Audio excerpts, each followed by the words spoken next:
than 70 million Americans seem to agree with that voter right there on your screen. Their support is rehiring President Donald Trump to go back to the White House as president of these United States.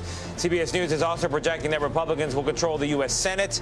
As for the House of Representatives, that is still to be decided, but Republican Congresswoman and key Trump ally Byron Donalds of Florida, he was reelected, and he's going to join us now. Congressman, good morning to you. Congratulations on the victory last night.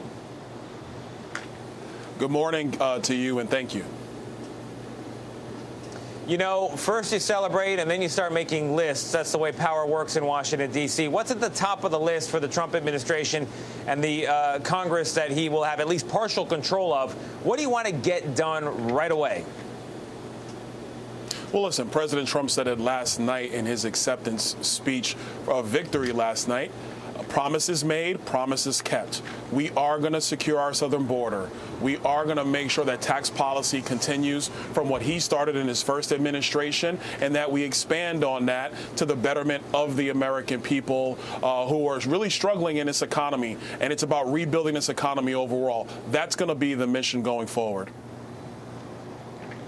Would you advise Jack Smith, the prosecutor bringing some of the felony convictions or charges, rather, against Donald Trump, to begin polishing his resume? I mean, I would. Who wouldn't? Obviously, this tactic of trying to criminalize Donald Trump did not work, because there is a new realignment in our country behind Donald Trump. Black voters, Latino voters, young voters, independent voters, working class men and women in this country who are sick and tired of being left behind. They want a leader who is going to be focused on them, and they wanted Donald Trump. So I would advise Jack Smith and everybody else, enough is enough. You lost. Let Donald Trump govern this country. It is time for America to unite. I lost a little bit of the end of your answer there, but I think I got the gist of it. I want to return to the question of all the things that Donald Trump says, of all the promises and the pledges, what will be a priority on the first day? You mentioned securing the southern border. When it comes to Kamala Harris voters, they're feeling scared today. One of the worries is that this mass deportation program, which could be one of the uglier chapters, more difficult projects in American history, is that going to be a day one enterprise?